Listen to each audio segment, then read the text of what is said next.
Bangkok is loud, colorful, chaotic, and completely unforgettable.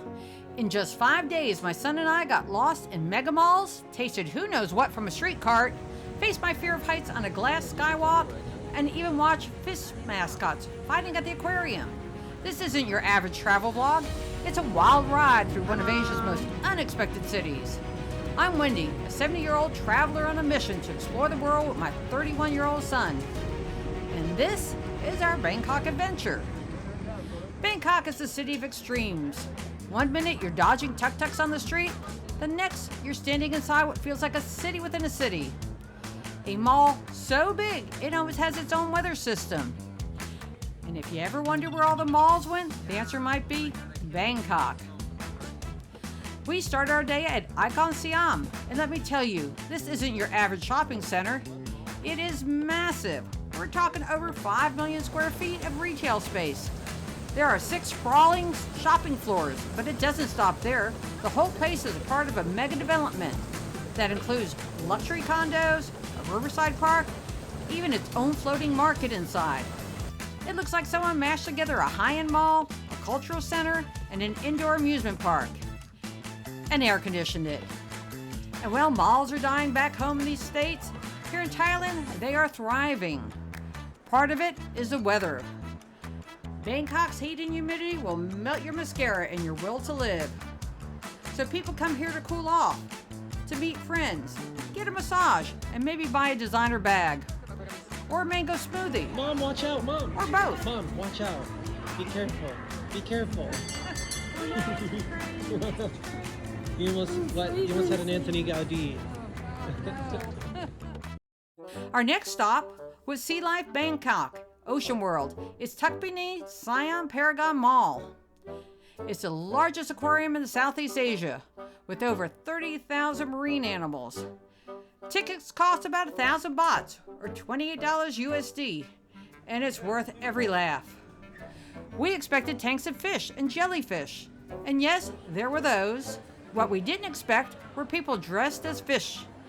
There was a moment when an oversized seahorse and a starfish squared off like it was some underwater WWE match.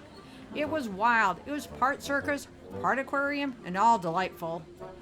And for travelers like us, especially those of us over 40, it's a lovely reminder that exploring a new country doesn't always mean jungle hikes or temples. Sometimes it means strolling through a sparkling megastructure with a noodle bowl in one hand and your jaw dropped on the floor. From fish to famous faces, we left the Bangkok Aquarium and walked about 10 minutes to Madame Tussauds Wax Museum, which turned to a bit of a personal challenge. Tucked inside Siam Discovery, admission's about 600 bahts, or $17 USD. The wax figures are impressively lifelike. Celebrities, athletes, leaders, all frozen mid-pose. Chris kept pointing out famous people and I just nodded politely because here's the truth. I could only recognize about 20% of them. So walking into a room full of wax celebrities, honestly, it felt like a social anxiety nightmare. You see, I am face blind, which is a real condition, by the way, called Prosopagnosia. I struggle to recognize people by their faces. Even if I've met you 10 times, I may not recognize you again unless I hear your voice or catch a familiar gesture. So if I've ever looked straight at you and walked by without saying hello, it's not personal. I probably just need to hear you laugh or see how you stir your coffee before my brain says, you. Prosopagnosia is a neurological condition that makes it very difficult, sometimes impossible, to recognize faces. It's estimated about 2% of people live with it, including some big names like Brad Pitt, Alan Alda, Jane Goodall, and Apple's co-founder Steve Wozniak. Even U.S. Senator John Hickenlooper has spoken about living with it. For me, it means I might meet you numerous times before your face really sticks. I rely on other cues, your voice, your body language, even how you walk. But faces alone don't land in my memory the way they do for most people. And it affects more than real life. People with face blindness often struggle with movies or TV shows because they can't easily track who's who. I love science fiction because all the aliens look different with bold features and consistent costume. It's actually easier. Growing up, I had no idea this was unusual. Many people with prosopagnosia don't realize they have it until adulthood. They just think they're forgetful, shy, or socially awkward.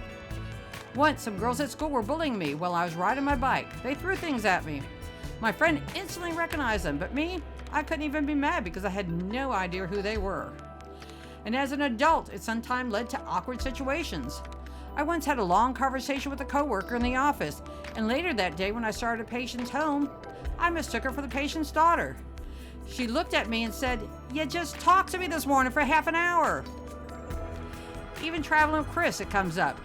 He got a haircut recently, and when I was waiting outside the bathroom at the airport, I wasn't sure it was him walking towards me, until I realized he was wearing my backpack. The good news is, I spent 40 years as a psychiatric nurse, and in the hospital, everyone wore ID bands. So in a way, every patient's identity was always safe with me. And that's why Madame Tussauds felt so surreal. Surrounded by celebrities everyone else recognized instantly. I was reminded of just how differently I experience the world. I try to warn new people I meet, don't be offended if I don't recognize you right away. Give me time. And you know what? Travel has taught me that's okay. We all see the world differently. For me, it might mean confusing Beyonce with Madame Curie, but it also means noticing voices, movements, and little quirks that make people unique. That day gave us fish with a sense of humor, wax figures that made me laugh at my own challenges, and a chance to share something real. And that's why I love these journeys. They bring out both the fun and the vulnerability. And sometimes that makes the best memories. Bangkok is a city that never runs out of surprises, and on this day, the surprises came with fins, wax smiles, and a chance for me to share something personal. Thank you for watching this episode of Where's Wendy? Remember, keep wondering and keep wandering. Thank you for listening.